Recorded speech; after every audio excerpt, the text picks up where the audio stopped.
Jake Morrison stood in the White Room at Earth Defense Command. His hands were behind his back and his face showed no emotion. Admiral Patricia Hughes read the charges against him. The words came one after another, each one worse than the last. He had not followed orders. He had put his crew in danger. He had made his own decisions when he should have waited for permission. The list went on and on. Jake had saved 17 ships full of innocent people from space pirates. But that did not matter. He had broken the rules, and the military did not like people who broke rules. Admiral Hughes looked up from her tablet. Her gray eyes were cold. "The tribunal has decided," she said. "You will not go to prison, Captain Morrison. Instead, you have a new mission." Jake felt relief for just a moment. Then he saw the small smile on the Admiral's face. This was not kindness. This was something much worse. "You will command a ship called the Wanderer," the Admiral continued. "Your job is to investigate strange signals at the edge of space in Sector 447. We have detected unusual energy readings that do not match anything we know." Jake's mind raced. Sector 447 was known as the Graveyard. 3 survey ships had gone there over the past 10 years. All 3 had disappeared. No messages, no wreckage, nothing. Nobody wanted to go there anymore. It was too dangerous. This was not a mission. This was a death sentence. "Your crew has been selected," Admiral Hughes said. She slid a small data chip across the table. "All volunteers. At least that is what the paperwork says." Jake picked up the chip. He understood now. This crew would be people like him. Officers who had made someone angry. People who knew too much. People the military wanted gone but could not openly kill. "You have 3 days to prepare," the Admiral said. "The Wanderer launches from Luna Station. You are dismissed." Jake saluted and walked out of the room. His back was straight even though he felt crushed inside. Behind him, he heard someone whisper to the Admiral, "Do you think he will even make it past the asteroid belt?" The Admiral's quiet answer made Jake's blood run cold. Does it matter? 2 days later, Jake was on the Wanderer. The ship was old, very old. It had been patched and fixed so many times that it was amazing it still worked. Jake sat in the small captain's room and read about his crew. His first officer was Lisa Hayes. She was smart and good at tactics, but she had questioned a superior officer during training. She had been right, but the officer was related to an admiral. So Lisa's career was destroyed. The chief engineer was Danny Fletcher. He was a genius with machines. He had refused to approve a new type of warship engine because he said it was unsafe. 6 months later, 3 of those ships exploded. Danny had been right, but he was still punished for being difficult. The science officer was Dr. Megan Palmer. She studied alien life, even though humans had never met any aliens. She had written papers saying humans should try to make peace with aliens if they ever met any. The military hated that idea. They wanted to be ready for war, not peace. All 37 crew members had similar stories. They were talented. They had strong beliefs about right and wrong, and Earth Defense Command considered them all expendable. Jake called everyone to the mess hall. The room was quiet. He looked at each face and saw the same thing he felt. They knew why they were here. They knew this was meant to be their end. "I know why you are all here," Jake began. His voice was steady. "I know what this mission really is. They sent us here to disappear, to become another mystery in Sector 447, but I refuse to make it easy for them." He paused. "We are going to do our jobs. We are going to investigate those signals, and we are going to come back alive, not because Earth Defense Command wants us to, but because we are better than they think." Every person in this room was punished for doing the right thing. I refuse to believe that makes us weak. The crew began to murmur. Jake could see them sitting straighter. Their faces showed determination. Lisa stood up. "What are your orders, Captain?" Jake smiled, though it was not a happy smile. "We follow the rules. We investigate the signals. We write down everything we find. And when we learn what happened to those missing ships, we bring that information home. No matter what." The crew erupted in agreement. Voices overlapped as they pledged their support. For the first time in months, Jake felt hope. 3 weeks later, the Wanderer crossed into Sector 447. The journey had been quiet. Jake had run the crew through emergency drills over and over, until they could respond to any problem instantly. If something went wrong, they would be ready. Dr. Palmer was the first to detect something unusual. "Captain, I am reading massive energy signatures." It is unlike anything in our database. Jake leaned forward in his chair. Put it on screen. The screen showed an image that made Jake stop breathing for a moment. Floating in space was a structure so huge it seemed impossible. It was not exactly a ship. It looked almost alive, with flowing curves and surfaces that glowed with inner light. Lisa's voice was filled with wonder. My God, is that thing alive? Before anyone could answer, the structure began to move. It did not move toward them. It moved around them as if examining the wanderer from every angle. Jake's screens lit up with warnings. Danny's voice came over the speaker from the engine room. Captain, that thing is scanning us. Deep scans. It is reading our power systems, our life support, everything. Jake's hand moved toward the weapons controls. Every instinct told him to raise shields, to prepare weapons, to get ready for a fight. But he forced himself to stop and think. This was the moment that would define everything. Not just this mission, but maybe humanity's entire future. Keep weapons offline, he ordered. Everyone stay at your stations. Megan, open all communication channels. Every frequency we have. Dr. Palmer worked quickly. Channels open, Captain. Broadcasting on all frequencies. Jake took a deep breath. Then he spoke clearly into the communication system. This is Captain Jake Morrison of the Earth vessel Wanderer. We come in peace. We mean no harm. We are explorers seeking knowledge and understanding. For a long moment, nothing happened. Then the structure flared with bright light. Jake's console erupted with incoming data. It was not a message in any human language. It was something else. Math sequences. Chemical formulas? Star charts. It was a language made of universal ideas that did not need words. Dr. Palmer gasped. Captain, I think they are trying to talk to us. This is incredible. They are using science as a common language. Jake felt himself smile despite the tension. Then let us talk back. Megan, send them everything we have. Tell them about Earth, about humanity, about our science. Show them who we are. As the Wanderer's computers began sending information to the alien structure, Jake realized something important. This punishment mission had just become the most important moment in human history. They had not just found aliens. They had found a way to talk with them, and the aliens were actually listening. The hours that followed were intense. Every member of the Wanderer crew worked hard, analyzing the data flowing between their ship and the alien structure. What started as simple math had become complex conversations about physics, chemistry, and biology. Dr. Palmer had not left her station in 14 hours. She survived on coffee and pure excitement. She had gathered a team to help decode the alien communication patterns. Together they were building a rough translation system. Captain, I think I have something, Megan announced. Her voice was rough from exhaustion. The entity out there calls itself the Archivists. They are not from any single planet. They are ancient, older than our entire history by millions of years.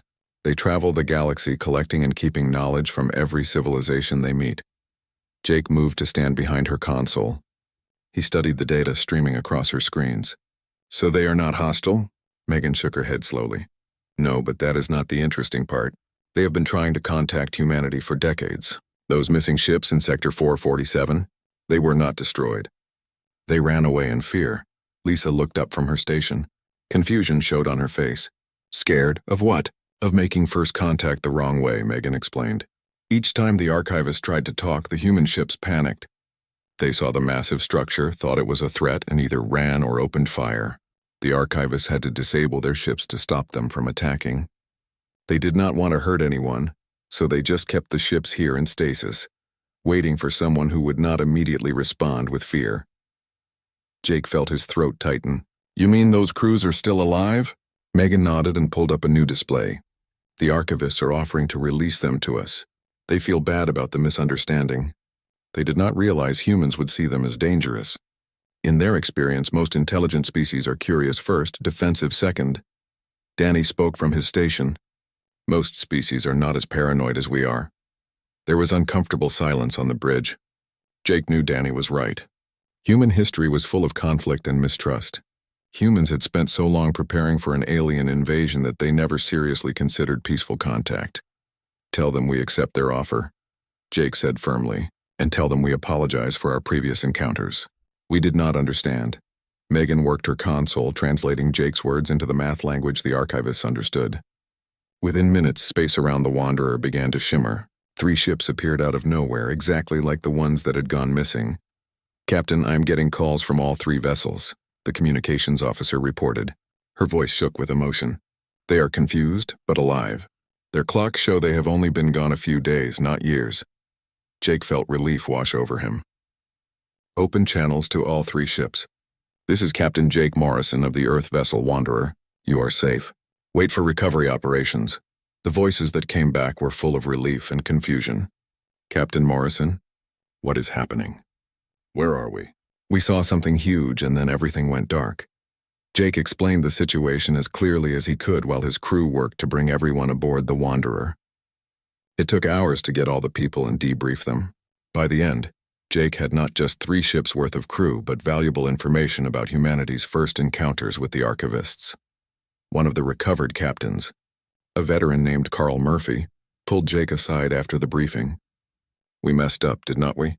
We could have made peaceful contact years ago if we had not been so quick to attack." Jake nodded. "Yeah, but we have a second chance now, and I intend to make the most of it." Over the next week, the Wanderer stayed in communication with the archivists. Dr. Palmer and her team worked constantly to improve their translation system. They moved beyond simple science concepts to more complex ideas like culture, history, and philosophy. The archivists were fascinated by humanity. They had met thousands of species across the galaxy, but few had humanity's unique mix of innovation, adaptability, and stubbornness. They were especially interested in human art, music, and literature. These concepts seemed both strange and beautiful to them. In return, the archivists shared knowledge that changed humanity's understanding of the universe. They gave star charts showing livable worlds. They warned about dangerous areas of space. They offered insights into technologies that could solve Earth's energy and environmental problems. But the most important thing they shared was a warning. "Captain Morrison," Megan called out one morning. Her face was pale as she reviewed new data from the archivists. "You need to see this," Jake hurried to her station. "What is it?" "The archivists are warning us about something they call the Devourers. According to their records, the Devourers are a species that eats entire civilizations. They strip worlds of all resources and life. They move from galaxy to galaxy, and they are heading in our direction." Jake felt his blood run cold. "How long do we have?" Megan looked at her screens. Her hands trembled slightly. "Based on their calculations, maybe 50 years. Maybe less. It depends on how many worlds the Devourers stop to consume along the way." Lisa looked up. Her tactical mind was already working. 50 years is not enough time to build defenses against something that destroys civilizations. We need allies. We need the archivists' help. Jake turned back to Megan. "What are the archivists saying about that?" Megan's face was grim. "They do not fight. It is against their basic nature. They are archivists, not warriors. They preserve knowledge and observe, but they do not get involved in conflicts. However, they are willing to share everything they know about the Devourers and give us technology to defend ourselves." Jake straightened his shoulders. The decision became clear in his mind. "Then that is what we will take. We will bring this information back to Earth. We will make sure humanity knows what is coming and how to prepare. And we will do it the right way this time, with allies instead of enemies." He looked around at his crew. He saw the same determination in their faces. They had been sent here to die, to disappear into nothing.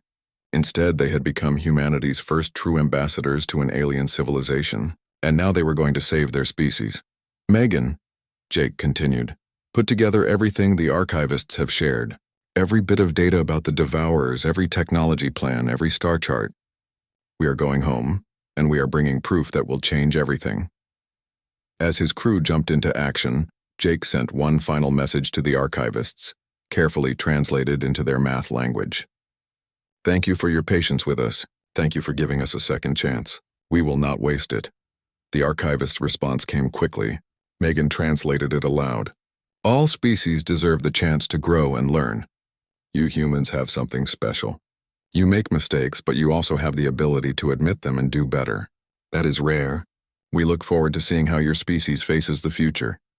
Jake smiled despite the weight settling on his shoulders. The future was uncertain and dangerous. But for the first time in months, Jake felt like he was exactly where he needed to be, doing exactly what he was meant to do. The Wanderer turned toward home. carrying precious cargo, knowledge, hope, and proof that humanity was not alone in the universe. The journey back to Earth took 4 weeks. Jake used every moment to prepare his crew for what was coming. They all knew their reception would not be friendly. Earth Defense Command had sent them on a one-way trip. Their survival alone would be seen as a problem. Bringing back proof of alien contact and a warning about an existential threat? That would be seen as either crazy or treason. Lisa came to Jake's quarters one evening as they crossed into the inner solar system. "They are going to try to bury this," she said directly. "Everything we found, everything we learned. The moment we dock at Luna Station, they will classify it all and make us disappear for real this time." Jake had been thinking the same thing. "That is why we are not going to Luna Station first." Lisa raised an eyebrow. "Then where?" "Mars Colony. It is outside Earth Defense Command's direct control. The colonial government has been pushing for independence for years. They will listen to us. And once we brief them, we will broadcast everything on open channels. Every news network, every scientific institution, every government on Earth. We will make this information so public that it cannot be hidden." Lisa thought about this for a moment, then nodded slowly. "It is risky. We will be burning every bridge we have with Earth Defense Command." Jake shrugged. "Those bridges were already burned the moment they sent us on this mission. We might as well make it count." The Wanderer changed course for Mars. They sent a simple message ahead. "Colonial Governor Henry Voss. This is Captain Jake Morrison requesting emergency landing clearance and a private meeting. We have information vital to the survival of the human race." The response came within hours. Governor Voss himself appeared on the screen. His weathered face showed curiosity and doubt. "Captain Morrison, you and your crew are listed as missing and presumed lost. Earth Defense Command is going to have questions about your reappearance." Jake met the governor's eyes steadily. "I am counting on it, sir. But before they ask their questions, I need you to hear what we discovered. After that, you can decide what to do with us." Governor Voss studied him for a long moment, then nodded. "You have permission to land. I will meet you personally at the dock." 3 hours later, Jake stood in Governor Voss's office overlooking the red landscape of Mars. The governor sat behind his desk. His face showed nothing as Dr. Palmer displayed the data they had gathered from the archivists. The holographic display showed everything. The structure of the archivists, the math language they had developed to communicate, the star charts, the technology plans, and, most importantly, the data about the Devourers. When Megan finished her presentation, Governor Voss sat back in his chair. He looked shaken. "If this is true, if even half of this is true, it changes everything. Not just about our place in the universe, but about our priorities as a species." Jake leaned forward. "Governor, I know this sounds impossible. I know it is easier to dismiss it as some kind of trick. But I am begging you to take this seriously. We have 50 years at most to prepare for something that has destroyed civilizations far more advanced than ours. If we do not start working together now, if Earth Defense Command buries this information, humanity will not survive." Governor Voss stood and walked to the window. He stared out at the Martian sunset. "I believe you, Captain, not because I want to, but because I have seen too many cover-ups in my time. I know how Earth Defense Command works. They will bury this, and by the time the truth comes out, it will be too late." He turned back to face them. "Which is why we are going to make this public. Right now." Within an hour, every major news network in the solar system was broadcasting Jake's story. The evidence was clear. The math proofs, the technology data, the recovered crews from the missing ships who confirmed everything Jake said. It was impossible to ignore. The reaction was explosive. Earth Defense Command immediately demanded Jake's arrest for sharing classified information. Civilian governments demanded answers. Scientific institutions began analyzing the data. Religious groups debated what it meant. The entire human civilization was thrown into chaos. But underneath the chaos, something remarkable was happening. People were coming together. Scientists from rival nations were working together. Engineers were working day and night to understand the archivists' technology. Military forces were sharing intelligence and planning defenses together. Jake watched it all from Mars, where Governor Voss had given him and his crew political protection. He knew that eventually he would have to face Earth Defense Command. But for now, the important thing was that the truth was out there. 2 weeks after their broadcast, Jake received an unexpected visitor. Admiral Hughes herself arrived on Mars. She looked older and more tired than Jake remembered. "Captain Morrison," she said stiffly as she entered the conference room where Jake waited. "You have caused quite a mess." Jake stayed seated. He met her eyes calmly. "I did what needed to be done. What you should have done if you had been thinking about humanity's survival instead of your career." Admiral Hughes flinched but did not argue. "You are right. I sent you out there to die. I thought you were a problem that needed to be removed. Instead, you became the solution to a problem I did not even know existed." She sat down across from him. For the first time, Jake saw her not as an enemy but as a fellow human who had made mistakes. "The government has dropped all charges against you and your crew. You are being offered full pardons and the option to return to service with promotions." Jake shook his head. "I am not interested in promotions. But I will come back on one condition." "Name it." "I want to lead the diplomatic mission back to the archivists. We need to establish a formal alliance, learn everything we can about the Devourers, and coordinate our defense. And I want my crew with me. All of them. They earned this." Admiral Hughes was silent for a moment, then nodded. "Agreed. You will have whatever resources you need. The Wanderer is being refitted as we speak with the best equipment available. You leave in 3 months." Jake felt relief. "Thank you, Admiral." Admiral Hughes stood to leave, then stopped at the door. "For what it is worth, Captain Morrison, I am sorry. For everything." Jake nodded. "Make sure humanity survives the next 50 years, and we will call it even." As the Admiral left, Jake looked out at the stars visible through the window. The universe was bigger and more dangerous than humanity had ever imagined. But it was also full of wonders and allies, and humanity was ready to face it. 3 months passed in a blur of preparation. The Wanderer had been changed from an old relic into a modern diplomatic vessel. New engines gave them speed no other human ship could match. Advanced communication systems allowed real-time data sharing with the archivists. The cargo holds were filled with everything from human art and music to samples of Earth's plant and animal life. These were gifts meant to show humanity's culture and good intentions. Jake's crew had grown. In addition to his original 37 members, he now had diplomats, more scientists, cultural experts, and a small security team. Governor Voss had insisted on sending a Martian representative, a young woman named Claire Bennett, who had become one of the strongest voices for human-alien cooperation. The launch from Mars was broadcast live across the solar system. Billions of people watched as the Wanderer lifted off, carrying humanity's hopes into the unknown. As they got close to Sector 447, Jake felt a strange mix of excitement and calm. They were no longer outcasts on a suicide mission. They were ambassadors representing all of humanity. "Captain," Dr. Palmer called from her station. "We are being contacted by the archivists. They recognize our ship." Jake sat up straight in his command chair. "Open the channel." The screen filled with the familiar equations and symbols that made up the archivists' language. But this time there was something new mixed in. Images. Concepts that suggested emotion. The closest translation Megan could give was joy at reunion and welcome friends. Jake smiled. "Tell them we are honored to return, and that we have brought representatives from all of humanity to make our relationship official." The structure appeared ahead of them, even more beautiful than Jake remembered. But this time, instead of fear, he felt wonder. They were not just watching aliens anymore. They were meeting with friends. The archivists invited a small group aboard their structure. Jake, Dr. Palmer, Claire Bennett, and Lisa made up the human party. As they put on their spacesuits and got ready to transfer by shuttle, Jake felt the weight of history on him. "This is it," Lisa said quietly as they walked to the shuttle bay. First official contact between humans and an alien civilization. Claire's voice was steady despite her obvious nerves. "We need to get this right. Everything depends on it." Jake turned to face his small team. "We will get it right, because we are not going in there with weapons or demands. We are going in with respect and a willingness to learn. That is what makes us different."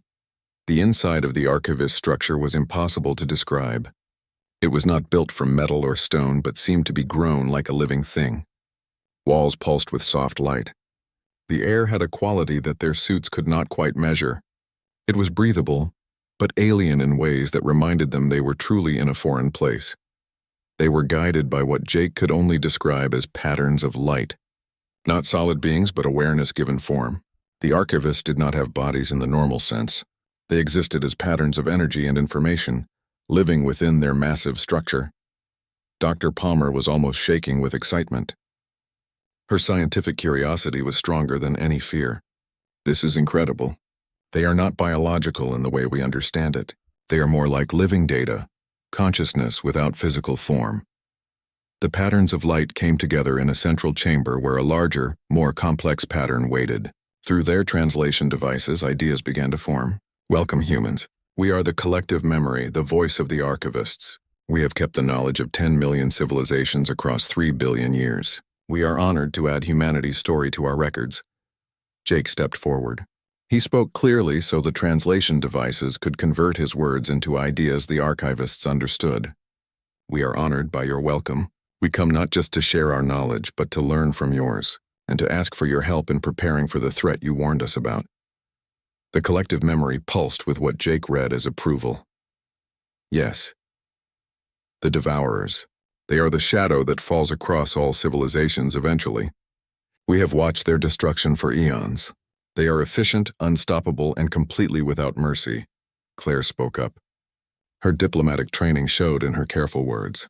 Can you tell us about civilizations that have survived encounters with the Devourers? What strategies worked? The collective memory's light dimmed slightly, showing sadness. Very few civilizations survive. Most are eaten entirely. But those that do share common features, they cooperate across their entire species. They create new ideas rapidly. They are willing to sacrifice for the greater good. And most importantly, they do not face the Devourers alone. Lisa frowned. You said you do not fight, but you are suggesting we need allies who will fight with us. The collective memory pulsed in agreement. We do not fight, but we can connect you with those who do. There are defensive alliances throughout the galaxy, species that have joined together to protect their areas of space. The Guardians, they call themselves. We can arrange an introduction. Jake felt hope surge in his chest. These Guardians, would they accept humanity as members? That depends on you. The collective memory responded. The Guardians value courage, adaptability, and the willingness to stand for others. If humanity can show these qualities, they will be welcomed. But be warned, joining the Guardians means taking responsibility, not just for your own survival, but for the survival of others. You would be agreeing to defend species you have never met. Jake looked at his team. Claire nodded firmly. Lisa gave a small smile. Megan's eyes were bright with determination. Then that is exactly what we want, Jake said. We have spent too long thinking only of ourselves, of Earth and our colonies. It is time humanity became part of something bigger. Time we stopped being afraid of the universe and started protecting it. The collective memory flared with bright light. Then it shall be arranged. We will send a message to the Guardians Council. Representatives will meet you at the coordinates we give you. But Captain Morrison, you should know that this will change humanity forever. Once you walk this path, there is no going back to isolation. Good, Jake replied. We do not want to go back. We want to move forward. Over the next 2 weeks, the human group worked with the archivists to prepare for the meeting with the Guardians. They learned about galactic politics, about the dozens of species that made up the defensive alliance, about the rules and expectations they would need to follow. The archivists also shared technology.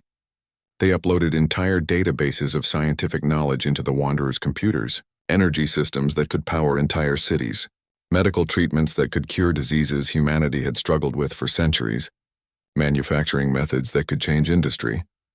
But the most valuable gift was understanding. The archivists taught them about the common threads that connected all successful civilizations: cooperation, curiosity, compassion. These were not just human traits, but universal ones, shared by every species that had managed to survive and thrive among the stars. When it was finally time to leave, Jake felt real sadness at parting from the archivists.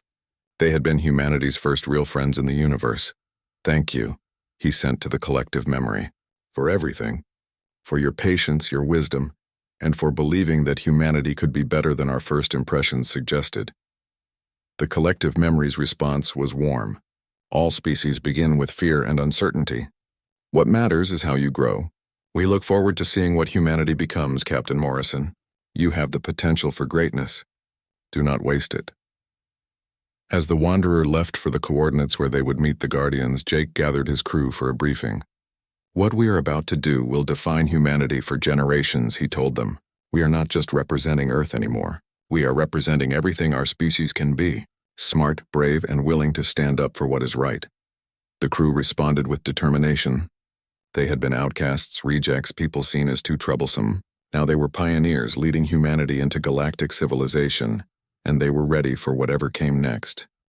The coordinates from the archivists led the Wanderer to a region of space unlike anything Jake and his crew had seen before. A massive space station hung in the void. It was made from materials that were hard to understand. It was clearly artificial but organic in its design, as if someone had made metal and crystal grow like plants. "Captain, I am reading energy signatures from at least 40 different ship types," Lisa reported from her station. "None of them match human technology. We are surrounded by alien vessels." Jake felt his heart pound but kept his voice steady. "Stay peaceful. Weapon systems offline. Communications. Send the greeting the archivist taught us." The reply came almost immediately. It was not in one language but in dozens at once. The translation system struggled to keep up, but the meaning was clear. "Welcome, humans. The Guardians Council knows about your request. Prepare for boarding." Claire looked at Jake nervously. "Boarding? They want to come here?" Jake nodded. "It makes sense. They want to see us in our natural environment, judge us by how we live and work. Open the main airlock and get ready to receive guests. And everyone remember what the archivists taught us. Different species have different customs. Stay calm, stay respectful, and follow their lead." The group that boarded the Wanderer was unlike anything humanity had imagined. There were 7 representatives, each from a different species. The first was a being that seemed to be made of crystal structures, reflecting light in patterns that Jake's eyes struggled to follow. Dr. Palmer whispered that they talked through light emissions, their body essentially a living transmitter. The second was massive and covered in what looked like stone plating. It moved with surprising grace despite its size. This species, Jake learned later, came from a high-gravity world and had strength that made human abilities seem weak. The third was small and floated through the air rather than walking, held up by some form of natural anti-gravity. Their species had evolved in gas-giant atmospheres and had never known solid ground.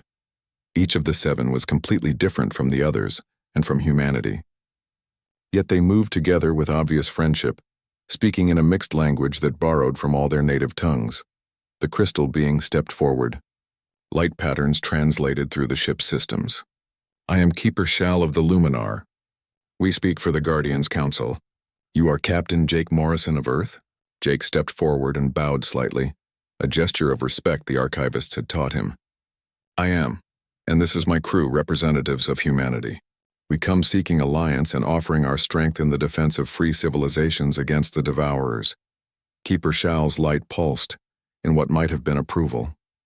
"The archivists speak highly of your species. They say you have adaptability and courage, but courage alone is not enough to face the Devourers. We must know if you can work with others, if you can set aside your species' interest for the greater good." Claire spoke up, her diplomatic training showing. "That is exactly what we want to learn. Humanity has spent too long divided, fighting among ourselves. We have realized that survival requires unity, not just among humans but among all thinking beings. We are here to prove that we can be part of something larger." The massive stone-plated being rumbled in a deep voice that shook the deck. "Words are easy.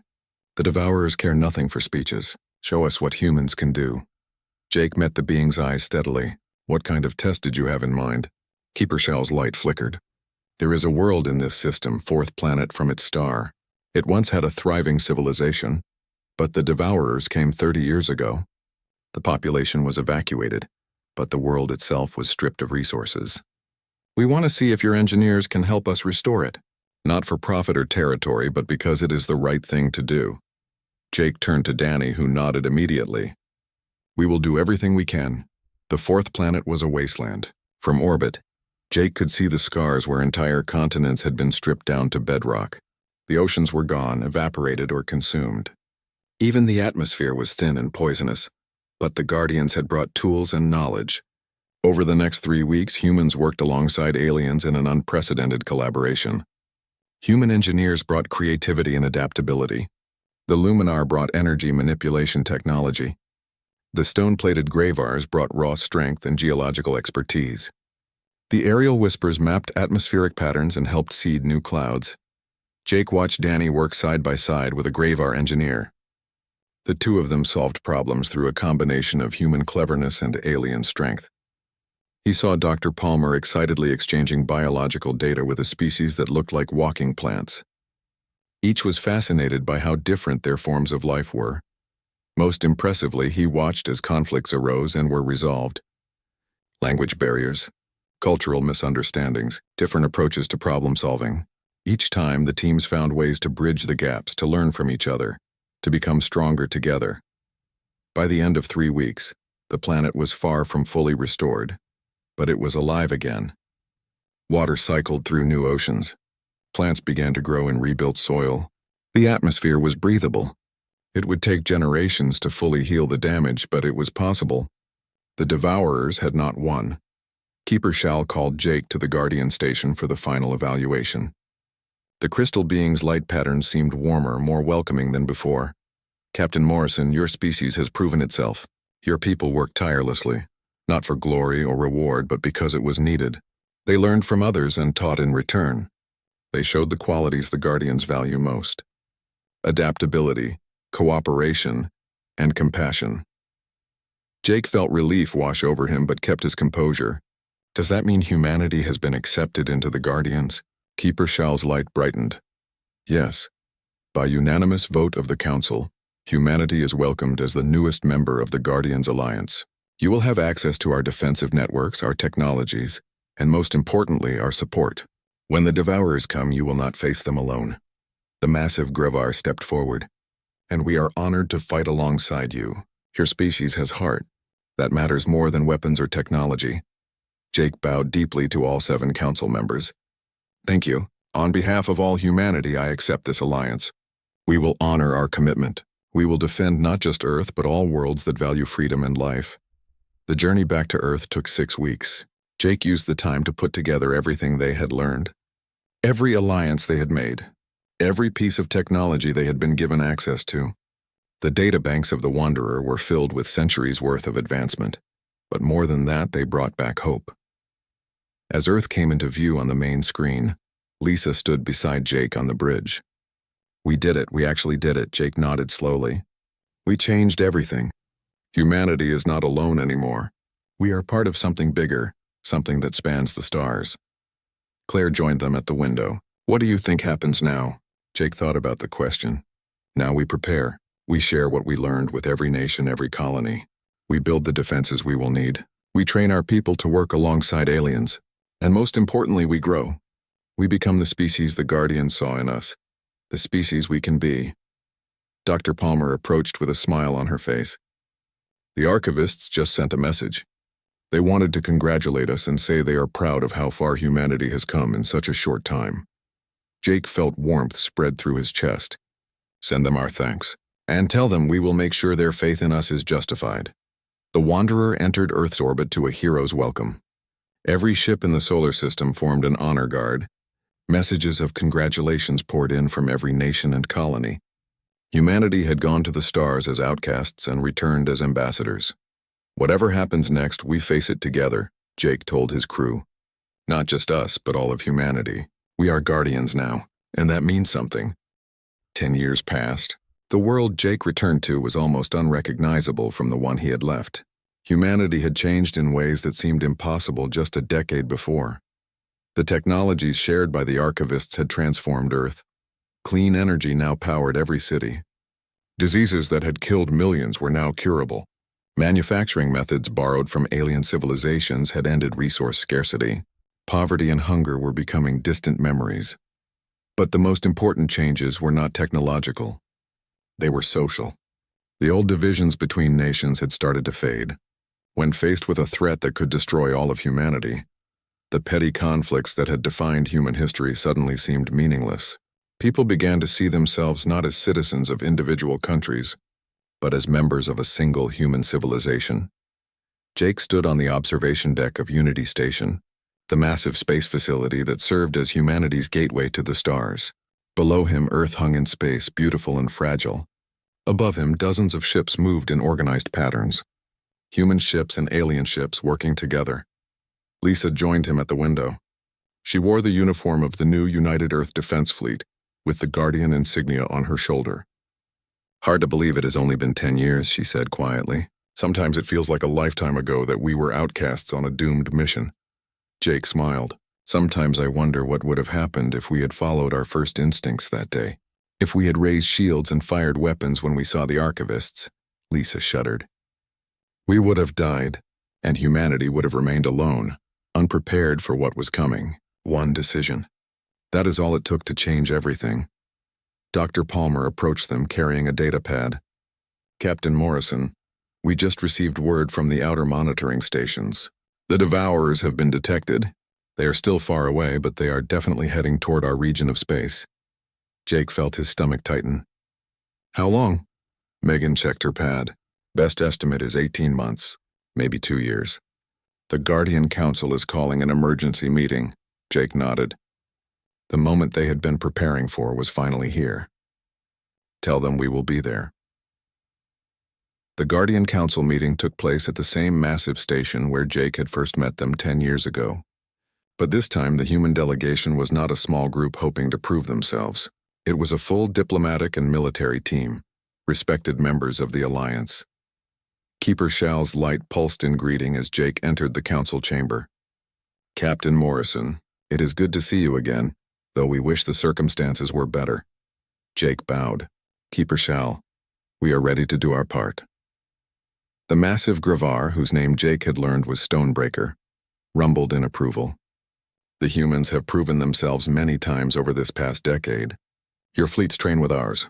Your scientists share knowledge freely. Your people have defended Guardian worlds as fiercely as your own. You are true members of this alliance." Keeper Shal's light shifted to a more serious pattern. "The Devourers are coming. We have 18 months, perhaps less. We must coordinate our defenses across 50 star systems. This will be the largest military operation in Guardian history, and humanity will play a key role." Over the next hours, the Council laid out their strategy. The Devourers moved in swarms, consuming everything in their path. They could not be reasoned with or negotiated with. They existed only to feed and reproduce. But they had weaknesses. They were vulnerable to coordinated attacks. They could be divided and destroyed if the defenders worked together perfectly. Jake listened carefully, taking notes. The plan was complex, requiring split-second timing and absolute trust between species that had only known each other for a decade. It was risky, but it was also their only chance. The 18 months that followed were a blur of preparation.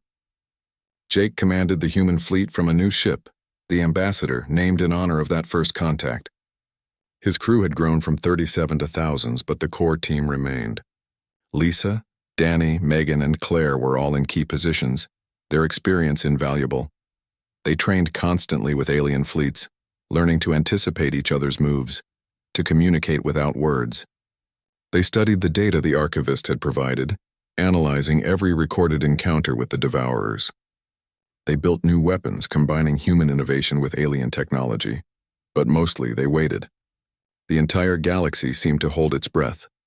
When the Devourers finally arrived, they came as a dark cloud across the stars. Billions of individual creatures, each the size of a small ship, moving with a single coordinated mind. They had no ships, no technology. They were technology, organic machines evolved for one purpose: consumption. Jake stood on the bridge of the Ambassador as the first reports came in.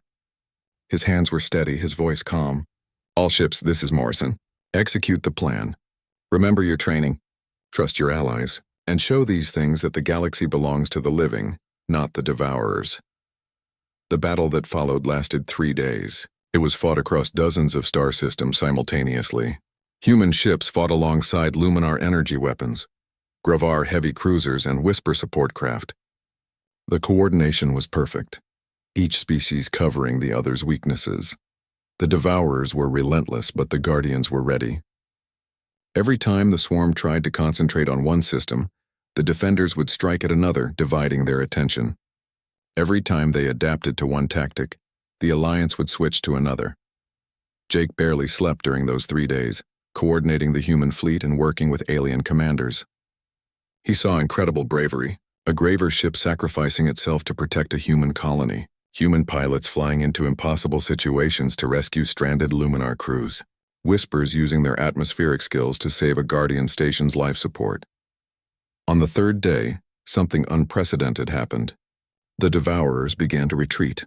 For the first time in their recorded history, they had encountered resistance they could not overcome. The coordinated defense of dozens of species working as one had accomplished what no single civilization could. They had stopped the unstoppable. As the last of the Devourer swarm fled into deep space, a cheer went up across the Guardian fleet. Ships of every design, carrying beings of every imaginable form, celebrating together. They had won. Weeks later, Jake stood once again before the Guardian Council. This time, Keeper Shal's light pulsed with unmistakable joy. Captain Morrison, humanity, you have done more than survive. You have shown the galaxy what cooperation truly means. You came to us as a young species barely beginning to reach the stars, but in battle you proved yourselves equals to civilizations millions of years older. Stonebreaker stepped forward. More than equals. Your creativity in battle, your willingness to sacrifice for others, your ability to inspire those around you, these things turned the tide. The Devourers will return someday, but when they do, they will find an alliance stronger than ever, and humanity at its heart. Jake felt humbled. We were just doing what anyone would do, protecting those who cannot protect themselves. Keeper Shal's light flickered, and what Jake had learned was the Luminar equivalent of laughter. That is precisely why you are remarkable, Captain. You think it is normal, but across the galaxy, species that think only of themselves. Humanity thinks of others. That is your strength. That night, Jake returned to Earth for the first time in months. He stood in the same room where Admiral Hughes had once sentenced him to a death mission. But now it was different. The walls held pictures of the Guardian species. Flags from every human nation hung alongside the Guardian insignia. Admiral Hughes, now retired, sat across from him. She looked older but happier. I was wrong about you, Captain Morrison. I sent you away to die because you were inconvenient. Instead, you saved us all. Jake shook his head. You gave me the opportunity to make a difference. That punishment mission was the best thing that ever happened to me. To humanity. The Admiral smiled. Perhaps some punishments are actually blessings in disguise. Years later, when Jake finally retired, he returned to the archivists one last time. The collective memory greeted him like an old friend. Captain Morrison, or should we say Guardian Morrison? You have come far. Jake smiled. I came to say thank you. For everything. For giving humanity a chance. For believing we could be better. The collective memory pulsed warmly. We simply provided information. You and your species did the rest. You chose cooperation over conflict, understanding over fear. That was all you, and now your story will live in our archives forever, inspiring species we have not even met yet. Jake looked out at the stars. Somewhere out there, the Devourers were regrouping. Somewhere. New civilizations were taking their first steps into space. And somewhere, humans and aliens were working together, building a future none of them could build alone. It had all started with a punishment mission. 37 people sent away to die, but they had chosen hope over despair, trust over fear, and in doing so they had changed not just humanity but the entire galaxy. The universe was vast and full of wonders and dangers. But humanity no longer faced it alone. They were guardians. They were explorers. They were friends to civilizations across the stars, and it had all begun with one simple decision. To talk instead of shoot, to listen instead of fear. To believe that the universe held friends, not just enemies. That decision had saved everything.